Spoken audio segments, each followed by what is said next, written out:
Endelea kutetea mkakati wa Ruwaza ya mwaka 2060 akisisitiza kuwa sio chombo cha kampeni za kisiasa bali ni ajenda ya maendeleo ya muda mrefu itakayodumu zaidi ya tawala zijazo. Mwandishi wetu wa habari Linda Alela na taarifa zaidi.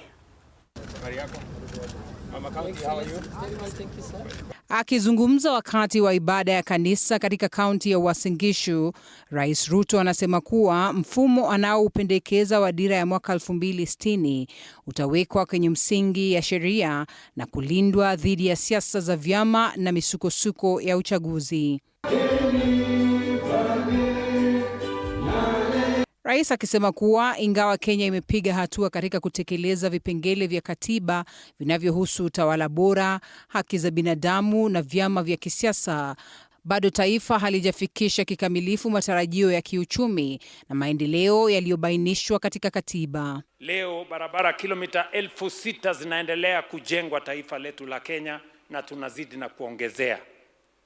Hapa Uasin Gishu kilomita 500 mpya za barabara zimewekwa kandarasi na mimi nitafika hapa kuzianzisha ndio tuweze kubadilisha Uasin Gishu wakati tunabadilisha Kenya.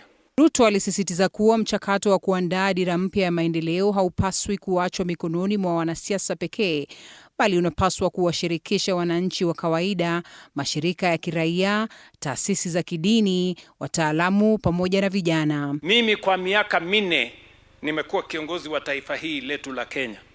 Nimeona ya kwamba kweli inawezekana Kenya kuwa a first world country. I have seen it. Kwa sababu tulikuwa na changamoto nyingi, watu walikuwa wanafikiri nchi yetu itazama. Lakini nchi yetu haijazama, we have moved forward. Watu walikuwa wanafikiria kwamba housing haitafanyika. Leo housing inaendelea kila sehemu ya Kenya. Masoko inajengwa kila sehemu ya Kenya. Hata hivyo, rais alipuuza madai kuwa pendekezo hilo lina uhusiano na uchaguzi mkuu wa mwaka 2027, akisema mjadala wa kitaifa unaolenga kuhakikisha mustakabali wa Kenya haupaswi kufungwa na siasa za uchaguzi. Kuna viongozi ambao wako na matatizo sana na mimi kwa sababu nimesema tujenge manyumba, tuondoe watu kwa slums. Kuna watu wanapiga makelele ati mbona rais anashughulika na kuandikisha wananchi kila mtu awe na bima ya afya. Mashauriano ya kitaifa yanatarajiwa kuanza tarehe 12 Agosti na yanakusudiwa kuhitimishwa kwa kuundwa kwa mkataba unaoongozwa na wananchi ambao utaelekeza mageuzi ya kiuchumi na kijamii nchini hadi mwaka wa 2060.